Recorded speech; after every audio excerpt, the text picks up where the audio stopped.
Jokowi cuba untuk nak membina satu negara hebat ya dalam tempoh Ya. 20 Mengapa semestinya berpindah ke daerah Borneo? dari segi faktor geografi, Jakarta Ya. itu tidak dapat lagi menampung ya, Mhm. kepadatan sebagai satu pusat pentadbiran dan juga pusat ekonomi dari Hmm. segi geografi ya. Dan yang keduanya, Jakarta itu selalu bermasalah dengan banjir ya, dengan Hmm. gunung berapi, dengan kestabilan muka bumi misalnya ya. Hmm. Dan lagi pun dia sudah maksudnya sudah tepuk, sudah sampai kepada kemuncaknya dari segi geografinya lah ya. Itu di antara alasan bagaimana dia terpaksa memindahkan. Mengapa tidak berpindah ke Sumatera ataupun Sulawesi?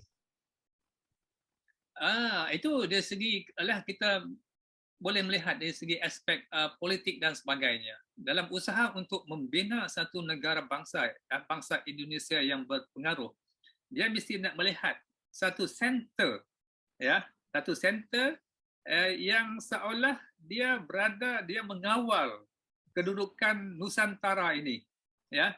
Di situ dia akan lihat bahawa kedudukan yang strategik, ya, yang berhadapan dengan Thailand, berhadapan dengan Vietnam, berhadapan dengan Filipina, Malaysia, Brunei, Singapura dan sebagainya, dia telah meletakkan suatu identiti yang begitu strategik dari segi politiknya untuk menggambarkan bahawa kekuatan ya sebagai satu ibu negara baru itu memang betul-betul strategik dalam satu lingkungan ya, negara-negara di Nusantara ini.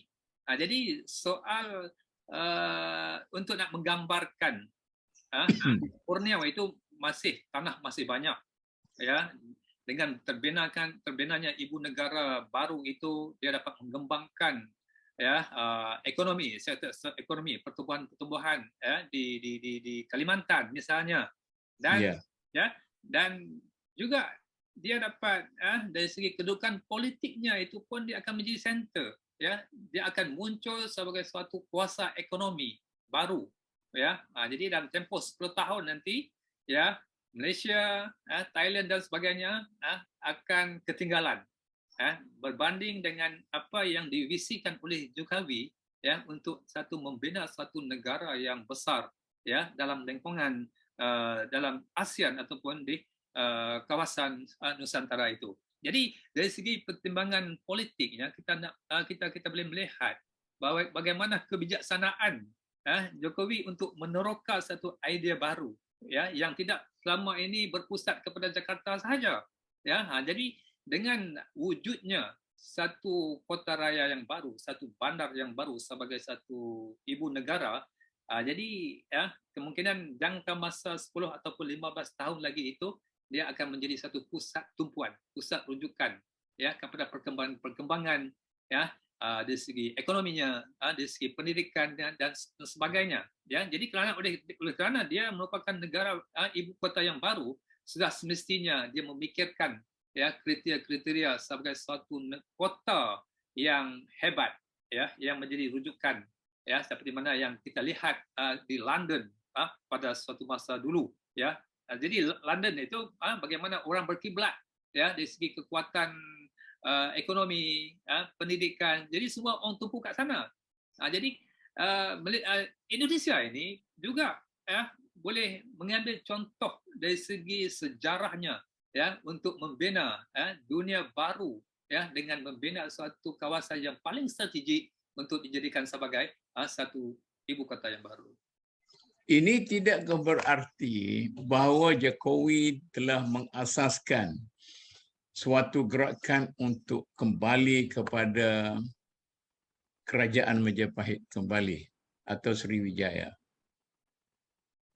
Kecemburuan negara-negara yang berada di arah sini bahawa idea untuk kembali kepada Empire Majapahit itu sudah dilahirkan apabila Jokowi mengasaskan sebuah bandar yang dinamakan Nusantara, iaitu sesuatu yang agak bertentangan dengan idea Nusantara yang ada dalam kepala orang seperti kita di Malaysia ini.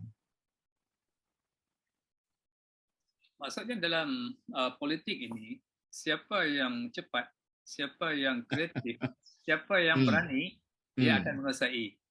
Jadi kalau kita hanya persoalan tentang Nusantara itu satu nostalgia sejarah. Ya. Satu nostalgia sejarah. Kita tidak ada keberanian untuk bangun. Ya, tapi oleh kerana Indonesia dengan jumlah rakyat 270 juta, ya, dengan kekuatan ekonomi, dengan tenaga buruh, dengan kehebatan sistem pendidikan dia, intelektual dia dan sebagainya, maka dia boleh menggambeling kekuatan itu. Ya, kalau walaupun terdiri daripada ribuan pulau-pulau, etnik, bangsa, agama dan sebagainya, tetapi kalau dia dapat menjadikan bangsa Indonesia itu sampai satu bangsa yang hebat, ya, membangun dengan satu bahasa, dengan ya sebabnya bagaimana kita tengok orang Indonesia ni dia boleh faham satu bahasa, ya, bahasa standard Indonesia itu, walaupun itu orang Madura, ya, orang apa namanya Betawi dan sebagainya, Jawa. Tetapi kekuatan dia ada di situ. Jadi kalau kecerdikan ada pada pemimpin dia untuk nak menggembelingkan potensi yang ada, di situ satu kelebihan kepada bangsa Indonesia. Apakah orang Jawa akan menerima hakikat bahawa kepimpinan Indonesia itu sepatutnya berada di tangan orang Jawa dan bahawa ibu negara Indonesia itu sepatutnya berada di Jawa? Itu dinamakan warisan daripada Majapahit sejak berkurun-kurun lamanya.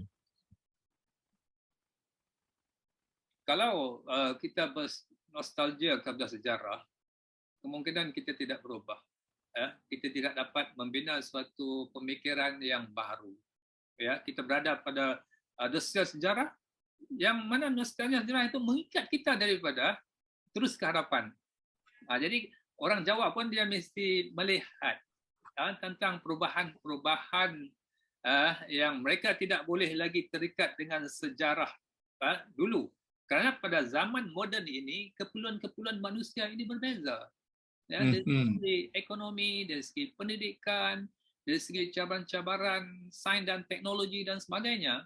Jadi kalau masih terikat dengan nostalgia sejarah, kerajaan kegemilangan kerajaan Majapahit ataupun Sriwijaya yang dulu, ya, tetapi kelebihan mereka ini iaitu dari segi sejarah mereka itu dapat mengekalkan budaya tradisi mereka itu.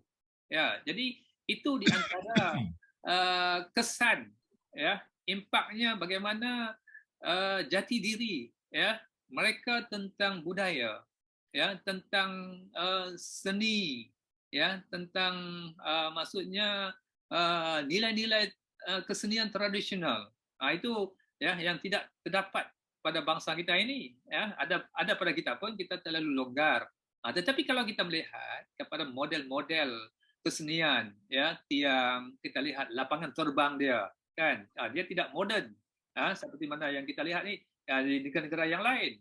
Dia ada nilai kesenian, ya, nilai kesenian Jawa, tradisi mereka itu, ya, pada bangunan, ya, pada tempat-tempat, ya, yang sebagainya. Jadi di situ kekuatan, ya, sejarah mereka itu, ya, mengambil nilai, dan di situ sudah tentunya ada nilai-nilai perniagaan, ada nilai komersial, ya, pada nilai-nilai seni, ya, yang dipertahankan oleh bangsa Indonesia itu. Cik Arun, ya,